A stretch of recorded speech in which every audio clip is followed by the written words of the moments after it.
I'm Amelia, 35 years old, and today I buried my husband, James, overseas. After more than 30 sleepless hours of traveling home, I sent a message to our family group chat. Flight lands at 5 p.m. Can someone pick me up? My brother Troy replied, "We're busy. Try Uber." My mom added, "Why didn't you plan ahead?" With shaking hands, I typed, "No problem," while quietly breaking inside. I didn't realize that just hours later, my family would be watching my loss reported on the evening news. Before I continue, let me know where you're watching from in the comments. And if you've ever felt abandoned in a moment of need, consider liking and subscribing. Before grief appended my life, I had what many would call a picture-perfect marriage. James and I met in our sophomore year of college when he spilled coffee on my economics textbook. He insisted on replacing it, somehow turning the accident into a dinner invitation. We married after graduation, building a warm life together in Portland. I worked as a marketing director. James excelled as a software engineer. We had a 2-story home with a garden I tended every spring. James often joked my tomatoes could win at the state fair.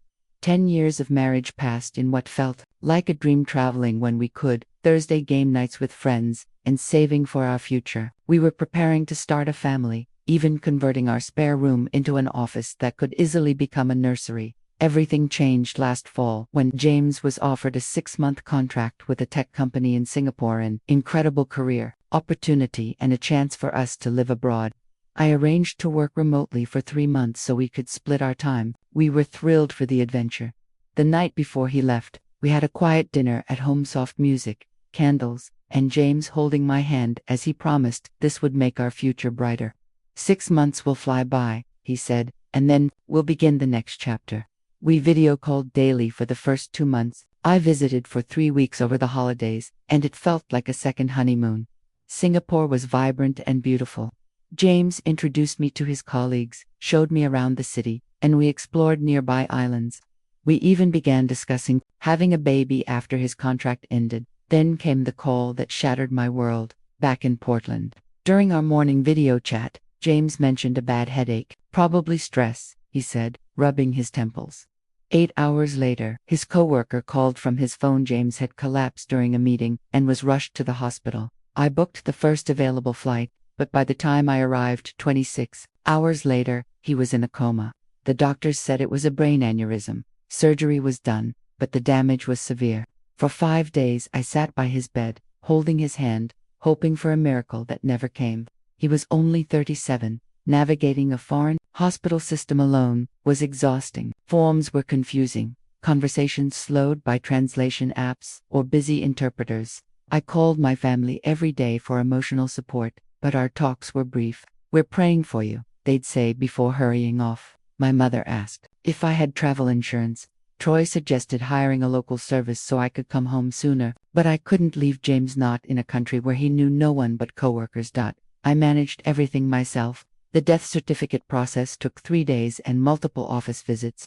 Repatriating his body was too expensive, so I arranged for a burial in Singapore, navigating customs and traditions I didn't understand. The funeral was small, his coworkers, a few expat friends, and me. My family didn't attend. Flights were too costly for my parents. Troy had urgent work. I stood alone as my husband was lowered into the ground, thousands of miles from everyone we loved. Financially, it was crushing.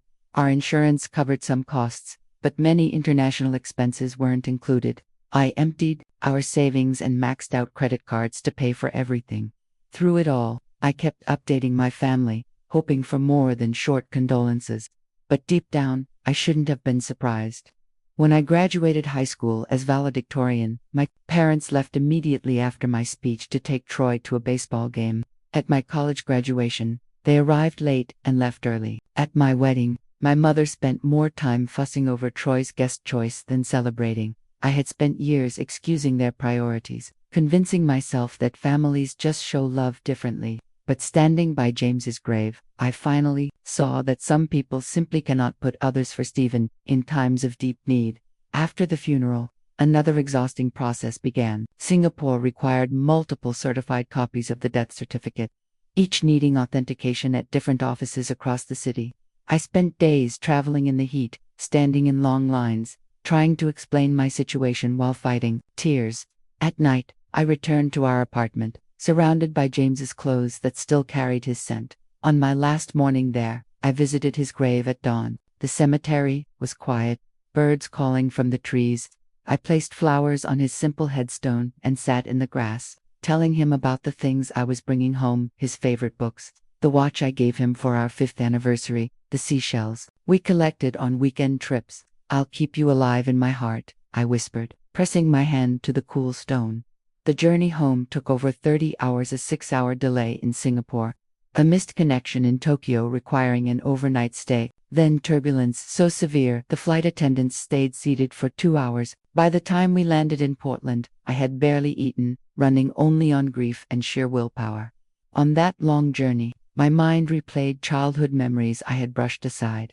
At 8, when I broke my arm, my parents left me with a neighbor at the ER to take Troy to his soccer game. When I earned a college scholarship, my father's first question was whether it would cost them anything, reminding me Troy's sports camps were expensive. He attended an out-of-state university, fully funded by them, while I worked 2 jobs. On my wedding day, my mother criticized my dress. My father complained about the modest venue cost.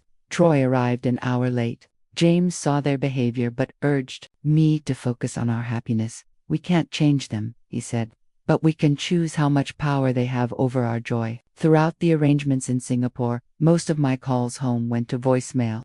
When answered, the conversations focused on when I'd return rather than how I was coping. My mother suggested I was dwelling by staying for the funeral instead of having James cremated immediately. Troy asked about life insurance, then shifted to his work presentation struggles. Despite this history, some part of me believed that this loss, my worst moment, would finally bring the compassion I'd long hoped for. Surely they'd recognize the weight of my grief. 3 days before my return, I shared my flight details in our group chat. Replies were minimal, a thumbs up from each parent, and Troy asking if I was bringing souvenirs. I confirmed my arrival time. I reached out twice more before boarding my final flight, hoping someone might offer to meet me at the airport. No one did. As we touched down on American soil, I made one last attempt. "My brothers, we're busy. Try Uber. The message hit like a physical blow. My mother, "Why didn't you plan better?" It left me wondering if I had ever truly mattered to them. Sitting in that cramped airplane seat, surrounded by passengers eager to get off, I made a quiet promise to both James and myself. This would be the last time I expected water from an empty well. Portland International Airport was alive with afternoon bustle as I made my way through customs. After so many sleepless nights, the harsh fluorescent lights burned my eyes, and every PA announcement made me flinch. I moved through the crowded terminal on autopilot, my body present, my mind still thousands of miles away with James. At baggage claim, I watched the carousel turn endlessly. My luggage was easy to spot. One large black suitcase of my clothes, and 2 others filled with James' belongings, the things I couldn't leave behind. His favorite sweater, the leather journal I'd given him last Christmas, photo albums, the coffee mug he used every morning, fragments of our life together. Now all I had left of him. My phone buzzed with another family group chat message. I opened it, hoping someone had reconsidered. "Troy, seriously sis, we can't rearrange our schedules last minute. That's why planning exists. Mom, your father and I have dinner with the Hendersons tonight. We are SVPED weeks ago. Dad, forecast, says rain later. Drive carefully." Not even a question about how I was, or if I'd arrived safely. No acknowledgement of what I had just been through. I typed back, "No worries, I understand," though I didn't understand at all. How could dinner plans or social obligations outweigh supporting a daughter who had just buried her husband alone? The weight of James' suitcases made me stagger as I loaded them onto a cart. Then a wheel jammed, and the top suitcase tumbled to the floor, bursting open. His clothes spilled across the polished tile. I dropped to my knees, frantically gathering them as tears blurred my Vishuna blue sweater, his running shoes, the tie he wore to special dinners. Each item unleashed another wave of grief. "Let me help you, ma'am." An airport worker knelt beside me, gently collecting the scattered items. Her name tag read Gloria. She had kind eyes. "Are you all right?" The simple question broke something inside me. When was the last time someone had asked that? Not how quickly I'd move on, or what I needed to do next, but simply if I was okay. "My husband died," I whispered. "I just buried him in Singapore." Her expression softened with genuine compassion. She helped me repack in silence and personally escorted me to the rideshare pickup area. Is someone coming for you? I shook my head. No, my family's busy. She frowned but said nothing. She waited until my car arrived, helped load my bags, and squeezed my hand before I left. Take care of yourself, she said. It was more comfort than my own family had offered. The rideshare cost $78 in rush hour traffic. The driver, an older man, named Paul, made polite conversation. When he asked about my trip, I gave vague answers, afraid that saying too much would cause me to break. Sensing my mood, he put on soft music and occasionally pointed out changes in the city. After nearly an hour, we pulled into my driveway. The house looked exactly as I'd left it, yet entirely different. James would never open that door again, never pull into the driveway, never complain about the maple tree dropping seeds in the gutters. Paul carried my bags to the porch and hesitated. Are you sure you're okay, miss? You seem like you might need someone. I assured him I was fine, tipped him well, and watched his taillights disappear before fumbling with my keys. Inside, the house was cold and dark. I'd asked my mother to adjust the thermostat before I arrived. She'd apparently forgotten. Stale air greeted me. Mail overflowed from the basket by the door. Another promise left unkept. The refrigerator held only expired condiments and a moldy container of something unrecognizable. My brother had promised to stock basic groceries before I returned. Tired to deal with it, I went upstairs but couldn't bear to sleep in our bed.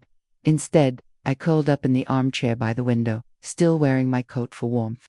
Surrounded by photographs of happier times, I finally broke down completely. Woke hours later, shivering in the silence. The house had never been so still. No footsteps in the hallway, no coffee brewing, no off-key singing from the shower, just emptiness and the occasional creak of the settling wood. James' closet door stood partially open. My family had promised to organize his things before my return, but everything was untouched. His shoes lined up neatly, his flannel shirt hanging on the hook where he'd left it that morning 6 months ago. It was as if time had stopped, preserving our life like a museum exhibit. I sank to the floor, clutching his shirt, desperately searching for even the faintest trace of his scent. There was nothing, just clean cotton and the mustiness of a space closed for too long. I had carried pieces of him across the ocean. Only too I realized the remnants I'd left behind no longer felt like his at all. That morning arrived with an odd gurgling sound from downstairs. Stiff from sleeping in the chair, I went to investigate. The noise grew louder near the kitchen. When I switched on the light, I froze and shock water streamed from a wide crack in the ceiling, running down the walls and pooling across the tile floor. The house had grown even colder overnight. I could see my breath in the air, wading through 3 inches of freezing water. I reached the utility closet to shut off the main valve. The metal wheel was so cold it burned my fingers.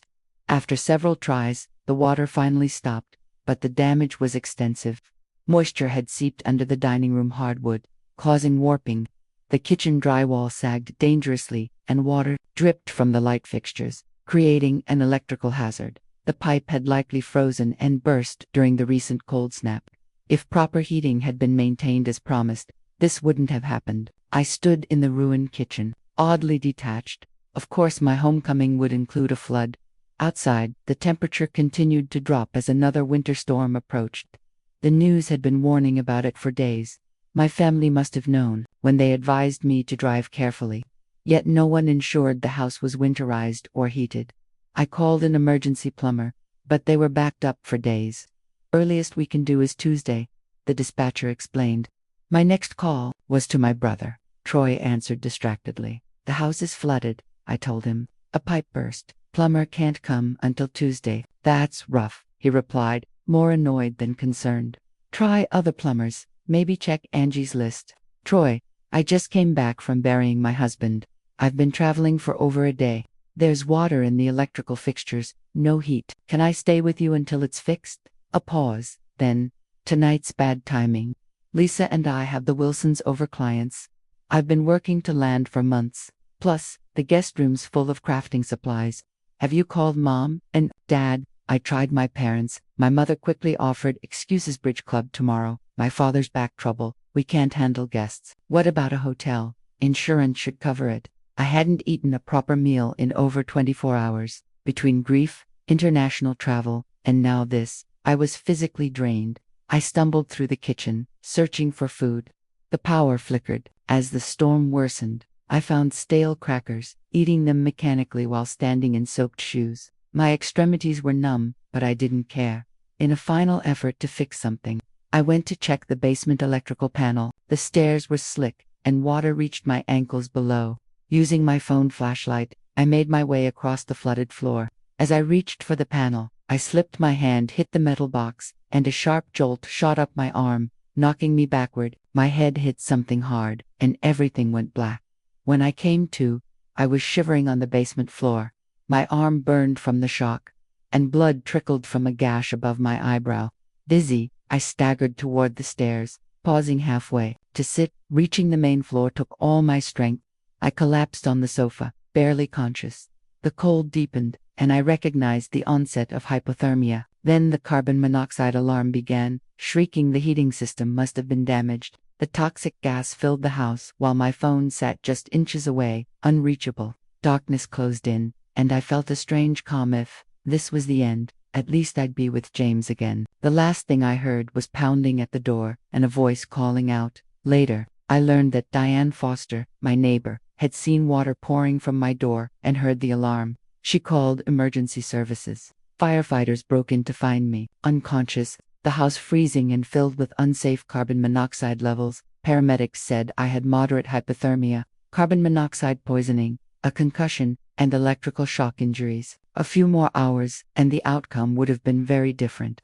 One told the doctor. At the hospital, they worked to raise my body temperature, give oxygen, clean and stitch my wound, monitor my heart, and check for brain injury. A nurse, named Sarah, noticing my wedding ring and recent passport stamps, gently asked about my situation. In my semi-conscious state, I told her everything: James's death, the funeral abroad, my family's refusal to help, and returning to a neglected, freezing home. She documented it all, concerned about my lack of support. Neither of us realized that local reporter Michael Chen was at the hospital covering storm-related injuries for the evening news. While in the break room, he overheard a paramedic discussing my case. A newly widowed woman, found near death in her own home, in a chain of tragic events too unusual to ignore. Michael interviewed Diane, who mentioned she had seen me arrive home by rideshare the day before. She looked completely worn out. Diane told the camera, "I meant to go welcome her back, but with the storm coming, I got caught up preparing my own house. Now I feel awful knowing what she went through, alone." He also spoke with the responding paramedics. One, visibly affected, recounted finding my phone still open to a family group chat. Here's someone who just lost her husband, asking for a ride from the airport, and her family basically told her to get an Uber. Then she returns to a house no one's checked on. It's heartbreaking.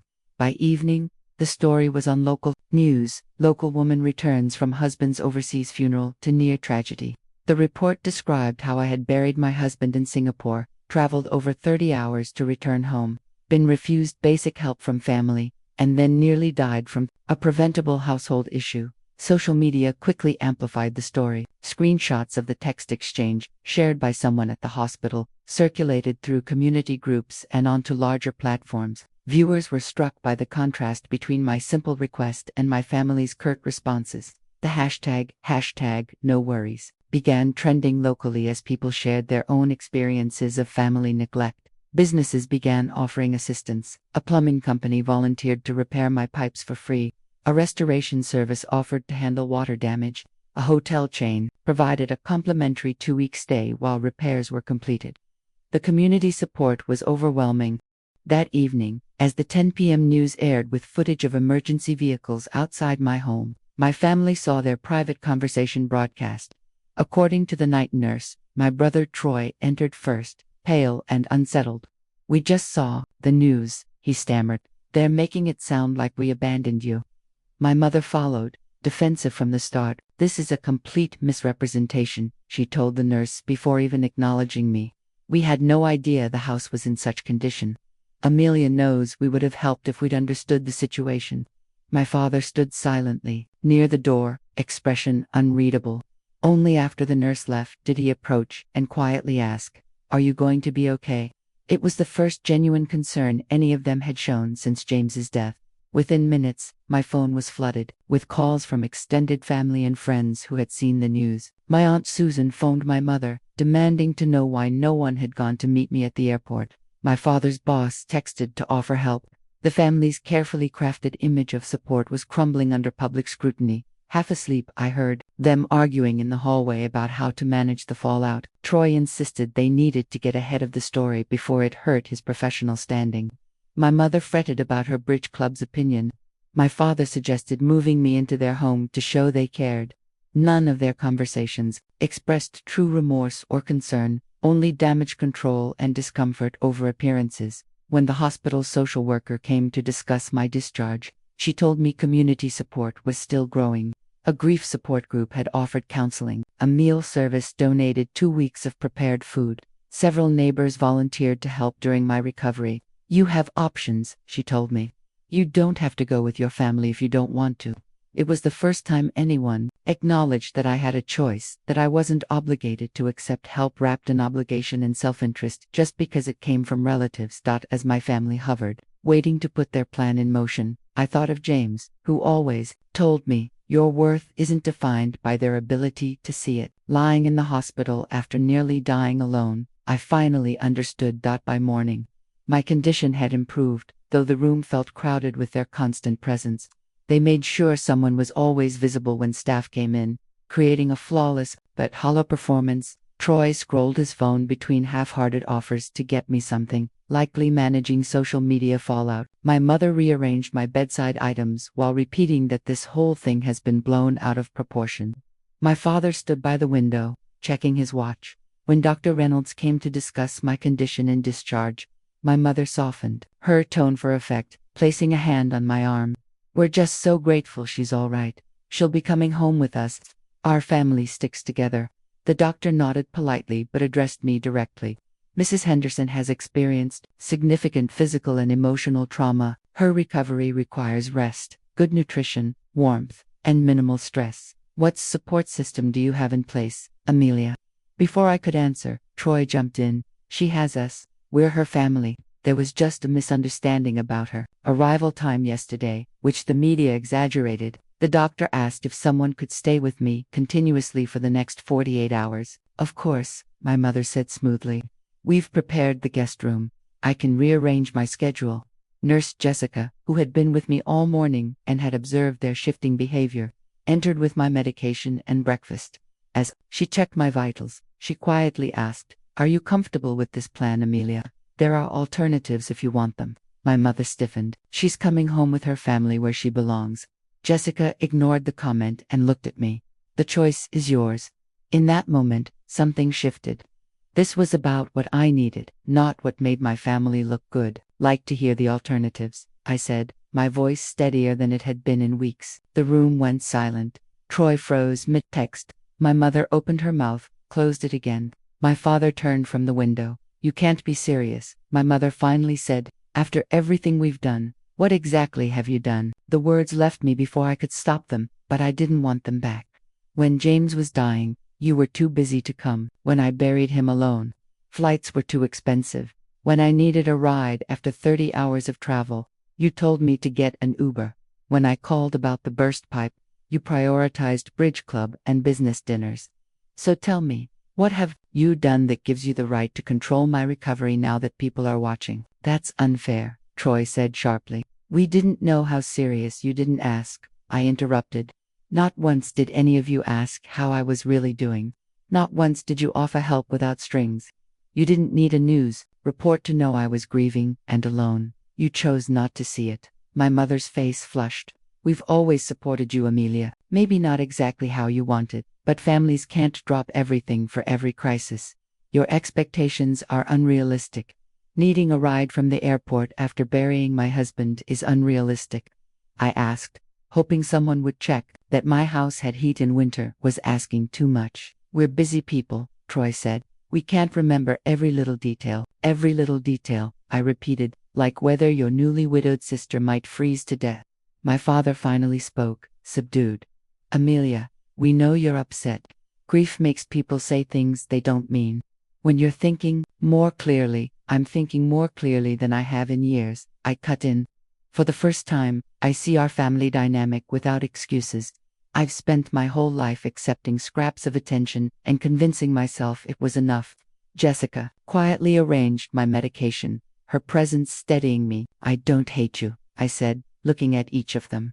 I don't even blame you for being who you are, but I won't pretend you can give me what I need right now, or that you would if you could. So you'd rather stay with strangers than your own family? My mother demanded. I'm saying I choose my healing over preserving our family's image. I choose genuine support over obligation disguised as care. The social worker, Miss Patel, entered with a folder. The room went silent again. She outlined the resources arranged: a 2-week stay at the Riverview Hotel during home repairs, meal deliveries, transportation to appointments, and a grief support group. Several neighbors have also offered to check in regularly, she added, and the restoration company will install a security system with remote monitoring. The difference between the warmth of strangers and my family's guarded, image-driven presence could not have been clearer. While they stood in tense silence, I accepted Miss Patel's arrangements. This is absurd, Troy finally blurted. You're choosing strangers over your own family. I looked at my brother, really looked at him, maybe for the first time. I'm choosing kindness over obligation.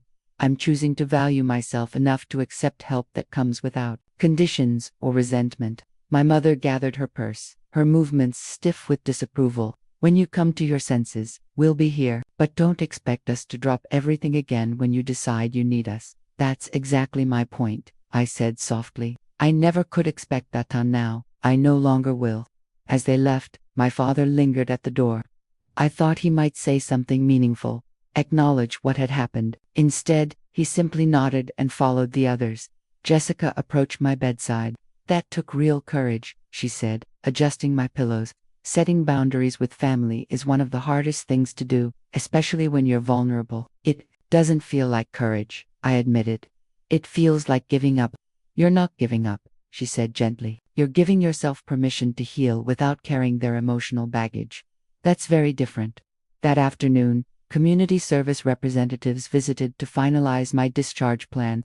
The hotel manager confirmed my room was ready. The restoration team showed photos of the initial repairs to my home. The meal service coordinator reviewed my dietary preferences and delivery schedule. Each interaction reinforced Jessica's point. This wasn't about rejecting family. It was about accepting genuine support without apology or conditions. It was recognizing that sometimes the family we're born into cannot meet our needs, and that isn't our failure. By evening, I was in a warm suite at the Riverview Hotel, overlooking the water. The bed was soft, the refrigerator stocked with simple, nourishing food. On the desk sat a potted plant with a card signed by the hospital staff. For the first time since James died, I felt something beyond grief and abandonment. Not happiness, still seemed far away, but perhaps the first fragile seed of peace. I had stood in my truth, honored my needs, and found kindness outside the narrow bounds of familial duty. As the sun set, I whispered to James, I think you'd be proud of me today. I finally did what you always told me I should. In my mind, I could almost hear him reply, I've always been proud of you. It was yourself you needed to make proud. 3 months passed in steady recovery. My concussion symptoms eased after weeks of rest. The electrical burn on my hand faded to a faint mark the doctor said would disappear. The gash on my temple healed into a thin silver line, partly hidden by my hair. Emotional healing was harder, but possible. With the help of a grief support group that met every Tuesday and Thursday, I worked through both the loss of James and the complexities of my family relationships. The group's facilitator, Eleanor, had a gentle way of helping us see patterns. Without judgment, grief strips away pretense, she often said. It forces us to face the truth, both beautiful and painful. My home's restoration mirrored my own progress. The company not only repaired the damage but improved things I hadn't considered: installing a smart thermostat, replacing the old water heater with an energy-efficient model, and reinforcing the plumbing against future freezing. What started as destruction became renewal. Neighbors I had barely known became a regular part of my life. Diane from across the street brought soup every Sunday. Robert and Thomas helped rebuild my garden beds. Maria, a retired teacher, sat with me on hard days when words weren't needed. My family kept their distance, They sent occasional, polite messages, none acknowledging our confrontation in the hospital. My mother sent a generic card. Troy called once, mostly to mention his clients had seen the news story. My father emailed insurance links, his only nod to what had happened. I replied politely but briefly, expecting nothing deeper. The boundary I had set remained not as punishment, but as protection. I couldn't spend emotional energy on relationships that drained me. 6 months after James's death, I established the James Henderson Memorial Scholarship for International Education at our alma mater. Funded by his life insurance, it was designed to help students study abroad with emergency support systems covering family travel and contingency funds. Exactly what I had lacked when crisis struck overseas. Working on the scholarship gave me purpose. Each provision reflected a lesson learned. Each safeguard aimed to spare others the hardships I faced. James valued education deeply. This felt like the perfect tribute. On what would have been our 11th anniversary, I hosted a small gathering at my rebuilt home to announce the first recipient, Angela, a bright junior, headed to Japan. My family declined the invitation, citing prior commitments. As I handed Angela the certificate, I felt James's presence not as a ghost, but as the enduring impact of love. This scholarship exists because of a great love and a deep loss, I told the room, and because of the lesson that family can be found in unexpected places formed by those who show up when it matters. The following week, I received a handwritten letter from my father, something I had never gotten from him before. It contained rare reflection. I've been thinking about what happened when you came back from Singapore. While your mother and brother may never see it clearly, I recognize our failure, not just in practical matters, but in offering comfort when you needed it most. I have no excuses, only a late acknowledgement. The man you married would be proud of who you've become. Perhaps one day, we can find a way forward, not as we were, but as we could be. I didn't respond right away. I discussed it with my therapists, who asked, what do you want from a relationship with your father? Not what you think you should want, but what would truly serve your well-being. Days later, I wrote back, outlining boundaries and expectations. I was open to occasional one-on-one lunches, but not family gatherings or holiday events. Any future relationship would be based on mutual respect, not obligation. To my surprise, he agreed. Our first lunch was awkward but civil. The second, a little easier. By the third, we'd found a careful rhythm, acknowledging the past without being defined by it. My mother and brother stayed distant, sending only holiday cards or generic gifts. I accepted their choice and focused on relationships that nurtured rather than drained me. A year after James's death, I stood at the airport, waiting for a flight back to Singapore to visit his grave on the anniversary. Around me, families reunited in embraces and joyful chatter. In reconnecting, I felt a complex blend of emotions. There was still sadness for what my own family could not give, but no longer the desperate longing I once carried. I had learned that family can be formed and chosen, that support can come from unexpected places, that boundaries are not barriers, but healthy filters, letting in what's good while keeping harm away. Most importantly, I understood that my value is not defined by whether others can see it. As I boarded the plane, I reflected on how different this trip felt compared to my return a year earlier. Then, I had been weighed down by grief and abandonment, longing for connection and help that never came. Now, I carried with me a network of care that existed regardless of distance, people who had shown up when it mattered most, and who continued to show up in both big and small ways. The greatest lesson from that difficult homecoming was not about my family's shortcomings or the painful fallout that followed. It was about the incredible human capacity to step forward and hold space for one another's pain. It was about the healing that comes from being truly seen in your darkest moments. It was about the family we build when the one we're born into cannot meet our needs. If you've ever felt abandoned when you needed support most, know this: you are not alone. Your worth is not tied to someone else's ability to recognize it. Sometimes, those we expect to be there for us simply cannot meet our needs due to their own limitations, not because we lack value. The challenge is to stay open to unexpected sources of care and connection, even when past experiences make that openness feel risky. What unexpected sources of support have you found during hard times? Have you ever been moved by kindness from strangers when those closest to you could not provide what you needed? Share your experiences in the comments. And if this message resonated with you, please like, subscribe, and share. It may help someone. else who feels alone in their struggles. Remember, your story matters, your boundaries are valid. Healing is always possible, sometimes in ways we could never have predicted. Thank you for being part of this journey with me.